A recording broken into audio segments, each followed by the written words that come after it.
Hello guys, welcome to Soccer Connect. This is the best football show analysis in 254. I'm your guy hapa Vincenzo De Paul. On my right side, Havigast Carlsberg. Yeah. On my left side, Vincenzo the football professor. The football professor himself. If you have any comments, any question, uliza hapo chini, the professor himself atakujibu.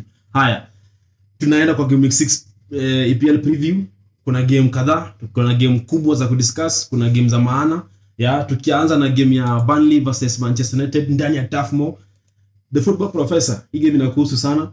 Burnley wako na shida, United wako na shida zaidi. So hii game itakuwaje? First of all, nikianza na the Burnley side, they've never lost 4 consecutive home league games since season 2020-2021. So they'll be taking motivation to this game. Ukiangalia their last game against Nottingham Forest, it was an improved Burnley team. And now that wanaenda kuface even a more vulnerable opponent in Manchester United, based on the current form, Manchester United iko down, tumekuwa below peak, tumekuwa off kabisa.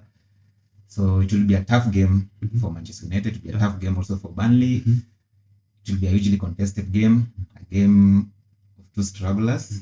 Burnley wanataka kushinda their first game of the season, Manchester United wanataka kujiredeem.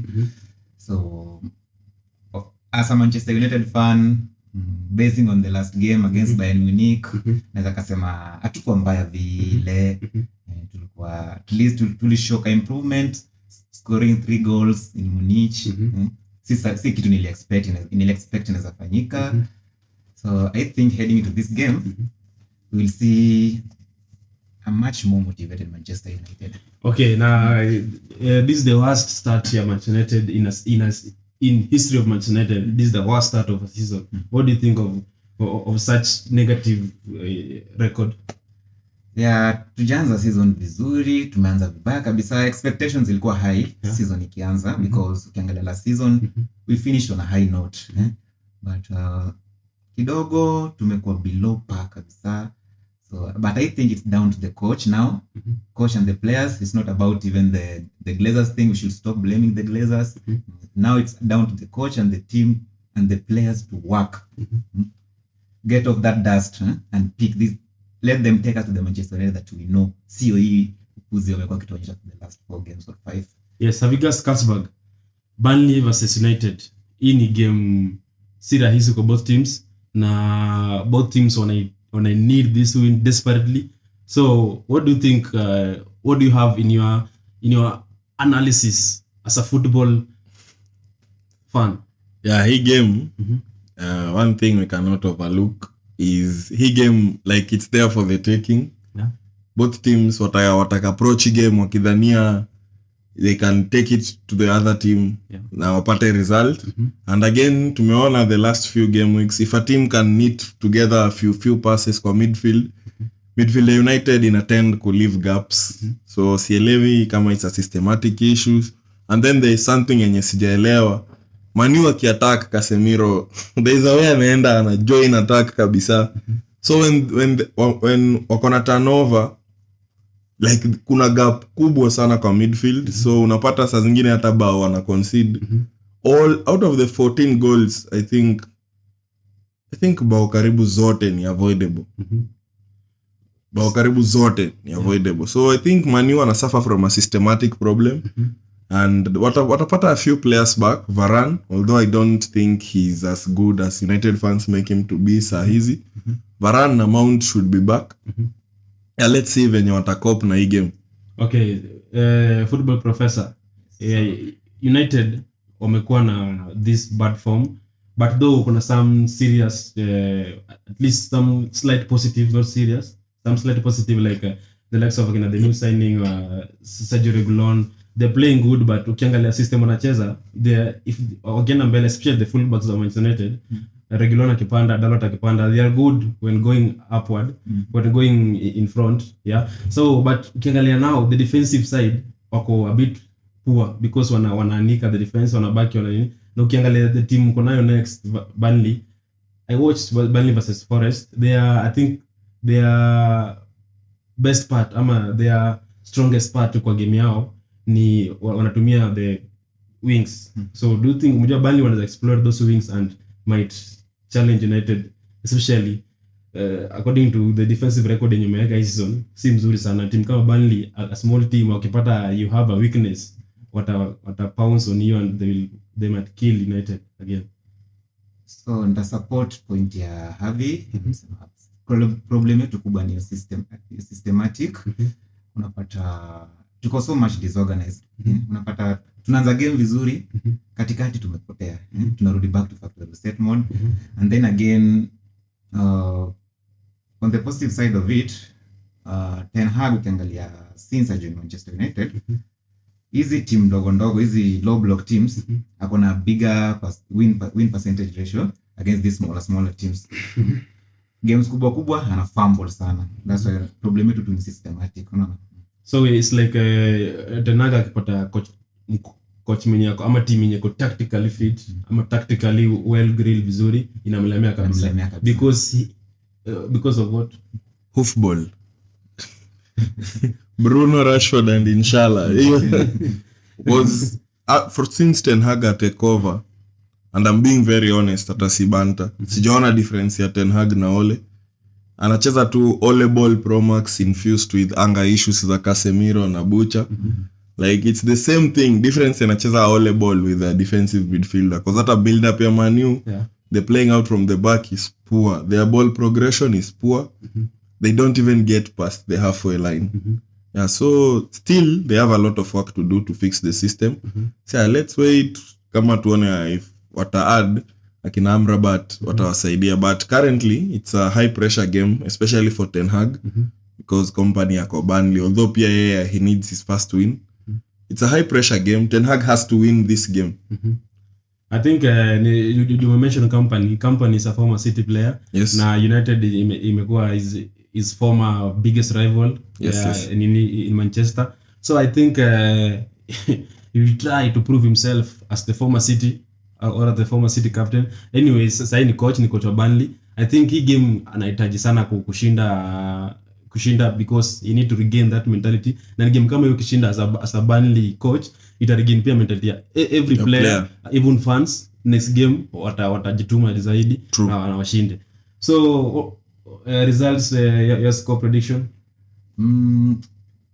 I would go for Manchester United. A scrappy win, 1-0. 1-0. Have you guessed? I'll go Burnley. Yeah. To get beat tena, because I think United, United, you see these teams that try to play possession football and they don't play it so well. Wanakwanga chakula ya United. Hiyo hero ball ya Bruno na Rashford sasa thrives in these kinds of setup. This kind of games. Because Burnley will leave so many gaps as they try to go man for man, stretch the pitch and all that. But United should be very wary of that Koleosho kid. He looks decent, although finishing yake pia iko hapa na pale. Alafu ana burst vizuri yake pace, Yeah, so we'll see. And Onana pia needs to improve on his handling.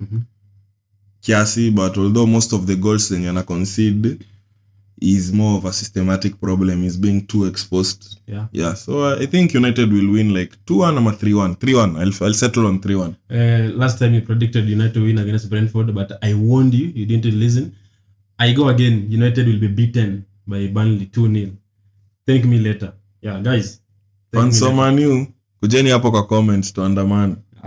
Hata muandamane. Last time pia mlikuja kwa comments hapo mkaandamana, lakini bado Brighton ikafanya mambo yake. So, moving to our next game, the biggest game of the weekend, Arsenal ndani ya Emirates versus Tottenham Hotspur. Yeah. Have you guessed? Hii game ni game kubwa, ni 50-50 chances because Tottenham si wachache sahi. Arsenal pia wako maintain, though sijaona ile that firing scary Arsenal ya last season venye walikuwa, ama ni venye tu bado season bado inaendelea kuanza inashika moto pole pole. One thing you people should understand with Arsenal ya this season na last season, Arsenal is trying to control games better. Last season tulikuwa tunacheza na 120 km/h every action. Ateta alikuwa na complain kwa every press conference. So hiyo end to end basketball game kwa games za Arsenal, you will see it very minimal, like haitakuwa unless tumefika dakika labda ya 80-90 and the game it's 1-1 kama United. Because hata nikitumia game ya United kama case reference, until hizo stoppage time around 85th minute Garnacho alifunga 88th. Game ilikuwa very settled, very controlled. We were trying to probe United and hiyo time ya mwisho ndo ilikuwa end to end because now everyone is trying to win it. So going forward, umesema game ni 50-50 which statistically Tottenham hawashindangi Emirates. Hii derby, the home team always inakwanga na upper hand, except only for last season Arsenal will win at Tottenham. Yes, so and the last time Tottenham won at the Emirates, since Arsenal moved at the Emirates 2006, Tottenham the last time wali win upon, and the only time they've won a Premier League game in 2011. They had a 3-2 win. It was a comeback. Yeah, and another interesting thing na hii game ni we will see, we might, kuna high chances za kuona a goal from a corner. Juu Arsenal is the team that has scored more goals from corners from the start of last season, 16, followed by Tottenham with 15. So high chances we might see a goal from a corner. And wawekezaji Arsenal imekuwa ikiaverage 8-9 corners a game, so mwekelea hapo corners over 8.5. So now mambo Arsenali, I think ukiangalia tukiangalia now the midfield maestros, like we have wale attacking players from both teams. Kuna Martin Odegaard mwenye ameongeza contract. Arsenal fans, Martin Odegaard assigned a new deal, a new long term deal mpaka 2028, si ndio? Yes. So now he is the future na ndio captain. Na Israel Tottenham tuko na James Maddison. So far so good, napata Odegaard amekuwa na 2 goals, Maddison pia same 2 goals. Though Maddison akona 2 assists, Odegaard akona 0 assists. Kuna chances created, Odegaard akona 5, Maddison akona 14. Shot created, Maddison akona 36, Odegaard akona 25. Ukiangalia these stats zina favor Maddison sana. Yes, amekuwa Premier League player of the season, Premier League player of the month last month. What do you think about individuality in these players na what they will bring in this game, because it's a derby na ni first time for Maddison, but Maddison is I think he's a big game player. He can manage himself and control the game, yeah, like he always did. He always do. So what do you think about the two midfielders and the game as a whole? Yeah, so far so good. Maddison amekuwa signing of the season. Imekuwa bargain in fact. Yeah. Like unaweza yani getting him for 40 million was a bargain. And so far the current stats, his performance in games, and for some time since Eriksen ali depart Tottenham walikuwa na lack your creativity. Like they really lacked a midfielder in the final third and create chances, set pieces. Like Angela said, they are so good in set pieces.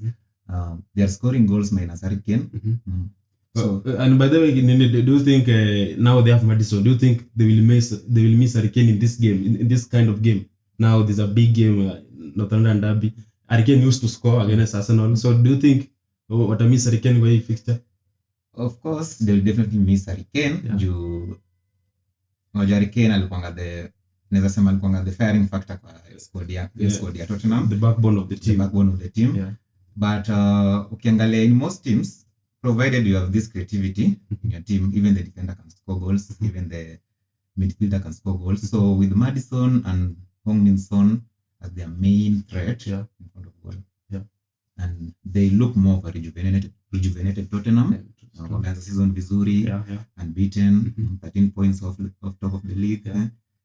So I think heading to this game, it will be a different Tottenham tumekuwa in the past. So what's your scoreboard? Due to the fact that they have been so vulnerable at the Emirates Stadium, I think they can manage a draw 2-2. Alafu ukiangalia fixture imekuwa kwa is the Premier League, tumeona more comebacks wins kwa hii fixture kama hii zimekuwa 11, though ziko third to Liverpool versus Newcastle, yenye iko second na 12, alafu first ni Southampton versus the same Tottenham. So ni kama ni fixture you can't write off, hata kama uko 1-0 2-0 huwezi sema tumeshinda until 90 minutes iishe. Anyway, thank you. Have you guys, Kasberg, what's your prediction in this game and the whole analysis of game tukimalizia? Prediction, I think we might see a goal. I think but Arsenal ndio the team yenye ime restrict opposition most, only second to Man City so far. So Arsenal, Man City wame concede 3 goals. With an expected goals against their 3. Arsenal wako na expected goals against their 4. Na wame concede 4 goals. So they are the 2 best defenses currently. Man City wame concede 2 goals. Yes, so na wako na XGA ya 3. So easy teams so I expect Arsenal to restrict Tottenham sana because Kulusevski tends to struggle against athletic and physical defenders. I expect Arsenal to impose our game on Tottenham, and manager Tottenham amesema they might not change their approach. They want to come play an open game. Yeah, they are welcome kama PSV. They are very welcome trying to play that open end-to-end game at the Emirates. Yeah, game inaweza kuwa imeisha by 35th minute. Yeah, so ukiangalia kuna Saka might be breaking a record on 86th. Akianza hiyo game, of which is expected, atakuwa na make 86th consecutive Premier League appearance. The second person is Yohan Wissa with 69. Team news kidogo, Martinelli wamesema atakuwa assessed, tuone kama atacheza. And on the Odegaard versus Maddison debate, kuna stat moja ulisahau. That Odegaard has won more possession in the final third more times, 53, than any other player in Europe's top 7 divisions since the start of 22-23 season, which ni last season. So Odegaard is not only creative, he's also defending from the front, which is a requirement for modern game. And on that start, I think he's the one who leads press at Arsenal. And I think if I was to pick one between the two, because Maddison always has his stints, and I can predict confidently hapa, he will fall off, hata sustain whatever he's doing throughout the season. And again, Odegaard has scored more goals, 17, than any other central midfielder since the beginning of last season. Yeah, so Ange Postecoglou ameanza season poa. They will try, they will attack, they are potent, and they think they will miss Ken goal, mabao za Ken, ama nizite penalty za Ken. Because Ken alikuwa na 14 goals in 19 North London Derby. He's the top scorer. So without Ken, let's see if watakuwa na talisman mwenye, because Ken always has that one thing of Arsenal every game. He always score. Yeah, so let's see. Na Richarlison pia amepick. Yes. Yeah, Arsenal is always Kene's favorite food. Yeah. Na Tottenham pia Richarlison is back. Alifunga na ka-assist last game. So it will be an interesting match. My prediction again. I think if they come to play that open, fluid, expansive football against Arsenal at the Emirates, we will keep a clean sheet. Okay. Me, I think due to Hurricane absence kwa hiyo fixture, yenye maybe tutaona maybe later, I think Richarlison will come to the picture. Na I predict Richarlison to score 2 goals. So Spurs 2, Arsenal 0. My predictions. Okay. Yeah, and my predictions are always wise. Yeah. Please, if come on a bet, weka Spurs kichwa. Hata kama ni Emirates Stadium. Okay. Yeah, so to our next fixture, Chelsea versus Aston Villa ndani ya Stamford Bridge. Now, this is another club yenye kuna shida mingi. I don't know, sijui niseme coach, all the players, all the team, all the injury problems, I don't know, because Chelsea wamekuwa na shida. For the last 16 games, wako na only 3 wins and some like almost, but they have a percentage kubwa ya defeats. What do you think shida kwa wapi? Yeah. So me when me try in my own analysis, I think ina go down to the signings. Like recently ukisikia Pochettino ali-question the signing of Cole Palmer. Like inakani kama tu alinunuliwa akapatiwa, wewe mtafutie space aenda cheze. Si signing yake. Yeah. And Potter, that was the same scenario. There are certain players maybe he didn't want them, but unapata walikuwa analetwa tu. Secondly, they're not playing as a unit so far. Hata under Potter kuna hizo struggles. They are not playing as a unit. They are so much disorganized. Like pia out ni vibes too. Like in majority of the games ni just vibes. But the few games wameperform imekuwa against these lowly teams. But Lutons, hizo ma Wimbledons ndio wamekuwa at least unaona Chelsea na try to play. Again, they needed a comeback against Wimbledon. So they needed a comeback against Wimbledon. So na ilikuwa Stamford Bridge. So these are very very poor Chelsea. Now I think even scoring goals wako poor. Against Bournemouth hawakufunga, the other game hawakufunga. Yani it's like they're really struggling. I don't know if kama ni creative hiyo the creative part of the game ama the attack yao ndio bland. I don't know, but someone like Raheem Sterling should come up, Jackson, at least to help the team go forward. Wakingojea the so called injuries wenye wanasema ati ndio imekuwa shida. Have you guys Aston Villa versus Chelsea ndani ya Stamford Bridge, what do you think hii game itakuwa? Ya kwanza nikianza na swali yako ya kwanza, what Chelsea's problem is, I think ukifanya due diligence, number one of course ni injury. Missing 12-13 first team players is hard for anyone. So I think hiyo nitawakat some slack kidogo, but again spending yao imekuwa poor, squad building yao imekuwa poor pia. So the latest injured player ni Caicedo, again which they will miss because they are playing against Villa. Ukiangalia on the opposite side, Villa, Douglas Luiz is having a monstrous season. The last game week alikuwa na 16, aliwin the ball back 16 times in a single match, the most this season for a Premier League player. Yes. So ukiangalia Chelsea problems can be summarized into two. Injuries for now na finishing, because they play so well. Like ukiangalia their build up, how they get the ball from the defensive third to the mid third up to the final third. You can see it's a team that is very well coached. At a game ya Bournemouth nilikuwa naona. But now when it gets to Michael Jackson, Nicholas Jackson. Yes, when it gets to Action Jackson, it becomes a problem. I think pia na miss Nkunku. Anakuwa actionless. Yes, so Sterling is playing very well again. So I think it will be a good matchup, but Villa will cause Chelsea a lot of problems. Considering wali win the corresponding fixture, so they will last season wali win 2-0. Beautiful assist from Cucurella to Watkins. So ukiangalia hapa, Musa Diaby will really give Chelsea problems, and Chelsea are only second to Everton kwa teams zenye zime underperform expected goals. So to top up kwa hiyo mambo ya finishing. So Chelsea fans, I think the only word I can give you ni Chelsea fans, the issue ni hawajazoea kitu inaitwa process. Already wameanza kuchoka na poch. Kitu wanafaa kuelewa ni wameanza tena. They need that they need to give him time, because he's working well. He's working well.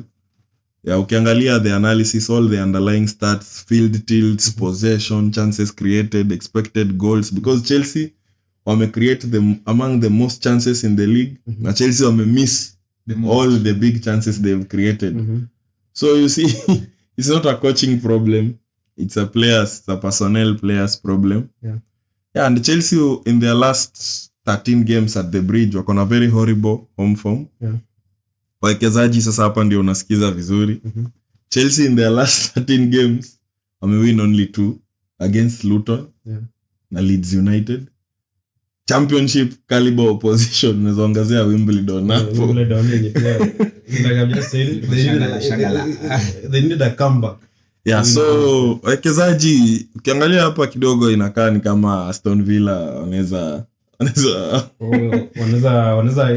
actually sasa nini mjua hiki tu pia itakuwa big deal Aston Villa kishinda, because it's like it's expected.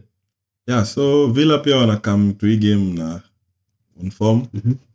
Although let's see venye watacheza hii game. Tuone kama, but I'm predicting a Villa win. So Chelsea fans, tuma your comments hapo. Do you agree with the football professor, or do you agree with my colleague hapa Havikas Katsberg for the analysis against your club? Because it's like it's a big problem. You can comment hapo. Our biggest fans here, Ged Marvelin hapo, ya Frank Onzere, comment hapo, because you are Chelsea diehards. We need your comments hapo. At least hii club yenu mwambie shida iko wapi, mtuambie now the way forward kuhusu the other fixtures going forward against your team. Our next game tunaangalia ni the current champions, the three-peat champions Manchester City versus Nottingham Forest. Last game tuliona la season, Forest wakivisit Etihad walikula 6, Erling Halaand scoring the Hattrick. So have you guessed, what's your take on this game? It's another straightforward fixture. I think we'll agree on that. because I expect City to win and keep a clean sheet. Although this season Forest wameni-impress. Wameanza wanakaa up to speed. They look now like a Premier League side. They don't, if you watch akina Luton, Sheffield, wako off the pace by a minute. So kiangalia hapa, I think Alvarez are confirm. Ali set up 16 chances in the Premier League so far. Only second to Neto. Na alipiga brace midweek. So he's another one kwa list ya City's list ya second best strikers. I think this season Julian Alvarez amekuwa the best City player so far so good, because stats I think zina like Erling Haaland because is the top scorer kwa Premier League. But ukiangalia Julian amekuwa akitake that responsibility ya number 10 or as a creative midfielder. Yeah, ukiangalia amekuwa akijaribu sana. He is always hardworking and ana push team sana. So my fellow professor, my fellow knowledge friend, what do you think about this game? Kwa hii game, first of all, Nottingham wameka an improved side this season compared to their first 5 games last season. Wanaka more of a team now. But in this fixture, tumeona in the past or in recent times, how Man City wanakuwa ruthless against these mid-table teams, or these teams that are in a fight relegation. So I still think this will be a routine training program for Man City. It will be a one-sided game, of course. Man City will thrash them 5-0, of course. 5 or 6. I expect 5 or 6 goals for Man City and a clean sheet. 5 or 6, such result. Okay, ni si mbaya sana. I think what's the prediction hapo? 3-4-0. 3-4-0. Yes. Okay, not bad. Tukienda game next, Liverpool versus West Ham. Yes. Liverpool versus West Ham ni game kubwa, though West Ham wamekuwa na record mbaya against Liverpool. Hawajakuwa get that result, especially at Anfield. Ukiangalia Mohamed Salah as a goal or an assist in each of his last 12 games. Alafu wamekuwa na 12 also in 12 appearances against West Ham, wamekuwa na 12 goals involvement against the same opponent. So ni kitu na expect Mo Salah kushine against West Ham, especially at Anfield, na amekuwa kibang but recently form yake ni game merudi. So we expect another spectacular Liverpool performance. Though anyway, in the opposite side ukiangalia West Ham amekuwa na record mzuri, like na Mohamed Kudus, James Ward-Prowse has had a goal involvement in each of his first 5 West Ham games. So it was a good signing. Alafu ukiangalia pia mako set pieces ako very very accurate. Alafu ameleta something new in the team yenye West Ham alikuwa na lack, yenye ina work in their advantage. Professor, what do you think about this game, Liverpool West Ham? So far so good, naweza sema nimekuwa shocked and at the same time impressed by West Ham. Siku expect what has that season on a stronger note, by the way. 4 wins and 1 loss in 5 games. So heading to this game, I think they'll give Liverpool a run for their money. Lakini on the other side pia Liverpool is on a strong note. Salah is back to the Salah we always know. They have got a balanced midfield and so Salah. The attacking threat yao iko so much integrated. Yani wamejel as a team in short. And they have a good record against West Ham at Anfield. But it will be a hugely contested game. West Ham, of course, it will push. It won't be easy for them, I think. Definitely, I still go for Liverpool to win the game because of that Anfield fear factor. The fear atmosphere. Avigas Carlsberg, what's your take on this game? In this game, it's a tricky game for Liverpool. Solely because Liverpool wamekuwa wakilet in mabao easily. And then ukiangalia hapa kwenye stats, Klopp since appointed Liverpool, in all Europe's 5 big leagues, Klopp come from behind more times than any other manager, 43 times. So midweek pia Liverpool wali win, another comeback. So this is as good as it sound. I put asterisks on such performances because letting in goals and coming back, it's not a sustainable way of competing because many people wameweka Liverpool kama title contenders. So Liverpool so far wako 16 matches unbeaten in the Premier League stretching back to last season. Wako na 6 consecutive home wins versus West Ham. So it's a big test for Moyes ball, though I think Moyes can get something from this game if Liverpool wata defend vile wamekuwa kidefend. Na kwa ile kuongezea on your point ya James Ward-Prowse na dead balls. Ward-Prowse has 4 assists from dead ball situations this season in all competitions. No other Premier League player has more than 1 So it's like hii West Ham imemfit vizuri. Yes, perfect kabisa. Yeah. And Liverpool will be welcoming Van Dijk and Konate, so it's a stronger Liverpool. So it's like pia hii defensive issues pia zitakuwa at least, Zitapungua. We expect them to reduce because they get their first choice pairing back. Yeah, so mimi I'll go for a shock Moyes 2-1 win. Moyes 2-1 win at Anfield. Yes. You know this is Anfield. Yes, I'll go for a shock win. Liverpool never walks alone there. It's okay, no problem. Asenzo? 2-1 win for Liverpool. 2-1 win for Liverpool. Me I go for a draw. A 1-1 draw. Liverpool versus West Ham. Now to our next game, Luton versus Wolves. Luton versus Wolves, hakuna so much talking point kwa hii game. Because Luton wako on 0 points, playing at home, their second game at home. This is where they need to be getting their points. But I'll still expect them to get beat. Because the problem with Wolves is Matthias Cunha is missing a lot of chances. And one funny thing is that Wolves, when he chance scores, they lose. He scored on 3 different occasions. And Wolves may lose all the 3 games. Yeah, so I'll go a Wolves win 1-0, leave it 2-0. 1-0, 2-0. Wolves, yes. Vincenzo, we have a London derby hapo Crystal Palace versus Fulham. What do you in game? Okay, ni derby, but though they're not big teams. What do you think about this game? Fulham wamefanya recruitment mzuri, wali manage ku hold on Palinya kabaki, wakamuongeza contract. The likes of Raul Jimenez, Adama Traore wamekuja. What do you think? Wamekuwa perform by the way, but not that so much. Hii game itakuwa aje? Crystal Palace wako home, Selhurst Park. Okay, first of all, Fulham, ukiangalia vizuri Fulham they do perform better wakiwa away from home. And also games kama hizi, Crystal Palace they tend to have an edge. So naweza sema ni game itakuwa tough on both sides. But I still think Fulham will have an edge in that game. Maybe a scrappy 1-0 win. Yeah. Have you guys do you have any point kuhusu hii game? I'll go Palace win, although wote wako tied on 7 points, so it's an interesting match. Whoever wins ana go juu ya mwingine kwa table. Palace pia wako winless in their last 3 matches, so it's the reason I'm backing them to win, because they'll see Fulham as a rika yao, they can have a go. So I think they will win. And Odson Edward pia amekuwa form, scoring 4 goals in 5 games. He's trying to step up, being the star man in the absence of Wilfred Zaha, who left. Yeah, so I'll go Palace win 2-1 ama 1-0. Yes. Yeah. So ukiangalia game next ni tuko nayo ni Brentford versus Everton. Brentford wako home, wali play against Newcastle last time. What do you think about this game? Because Everton pia hajakuwa na form nzuri, na nikikumbuka I predicted Everton to go relegation this time around. Na so far so good. Hawajani prove wrong. Yeah. So mimi I'll go hata sitaongea sana. I'll go Brentford win. Because Everton wana create the few chances wana create wana miss zote. Hao tu ndio wameshinda Chelsea kwa missing chances. Hizo teams za blue, hiyo blue imeshika. Wana experience blues when it comes to finishing. So they're having blues. Finishing blues. So let's see, but mimi I'll go Brentford kichwa. Na expect Mbeumo kurudisha form. So Brentford kichwa. And your striker is really misfiring. I saw him against Arsenal, a better guy.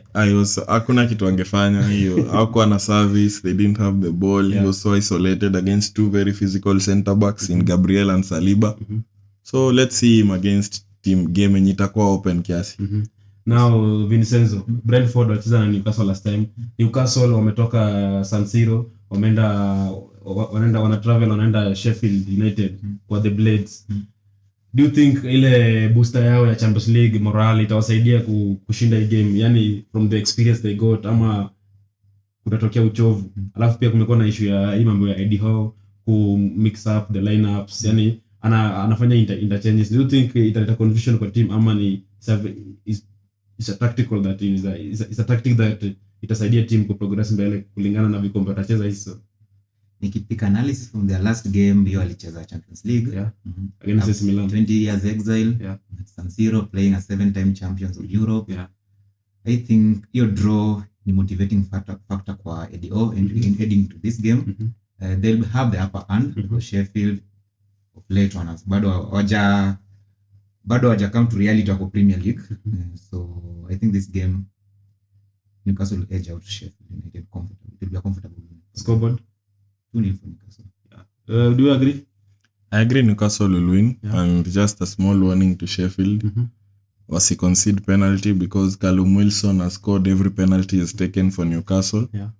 Yeah, he's only second to Hurricane and Erling Haaland.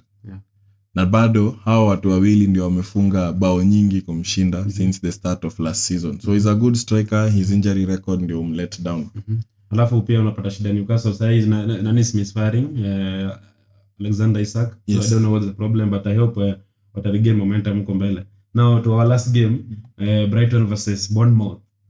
Hii ni game Brighton wamepigishwa welcome kwa Europe. Jana walipigwa na yeye Athens. So what do you think wata regain momentum hapa ama itawapiga 10 hiyo game hiyo?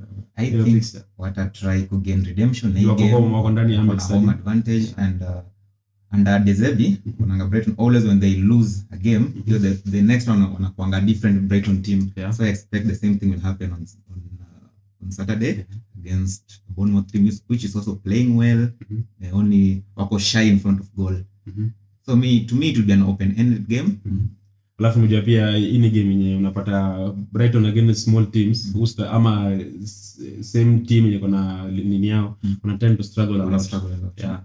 So what's your prediction about this game kulingana na hiyo the 50-50 the average clubs meeting hapo? I think Brighton will win this game 2-1. Hiyo hautachoka like Bournemouth wamepumzika. Kikosi wako nayo how to utilize them in that game because utapata Ansu Fati alianza the game ya jana. Utapata maybe weekend it will be Mitoma back to Mitoma and maybe Andigra will start again because he had a wonderful outing against Manchester United last week. So nadhani atamslot in because Ansu Fati is still adapting. Have you guys Kasbag? Yeah, I think Brighton will win because they are better at finishing kuliko Bournemouth. Although Brighton ndio the team may outperform their expected goals kwa hii league so far with 15 goals scored from unexpected goals ya 10. That's not sustainable over the long distance na tunajua ligi ni marathon. Pia Bournemouth ndio wako na among the longest active winless runs in the league, 9 games. So 9 games, karibu 7 ni losses na 2 ni draws versus West Ham and Chelsea. Although wali try hizo games, pia they need to get Solanke firing and their starman Philip Billing as well. Yeah, na there is that guy who had cancer pia amepona. He's back and he's playing. Yeah, David Brooks, the name was ilikuwa inapotea. He's playing well. I want him to score but ni ngumu sana. So let's see what happens, but I'm backing Brighton to win. Brighton to win. Scoreboard 2 or 3-1. 2 or 3-1. Yes. Yeah. So guys, that was our prediction, Premier League Game Week 6 prediction. If kama ni mtu akubet, unajua venye unafaa wekele and you know who to trust and who not to trust. Hapo ni So thank you very much for subscribing as always. Thank you very much for sharing our videos. For your feedbacks. Yeah, thank you very much. Big up Cool Ruler. Thank you very much for your feedback. Thank you guys. All the best. This is Soccer Connect where football comes alive.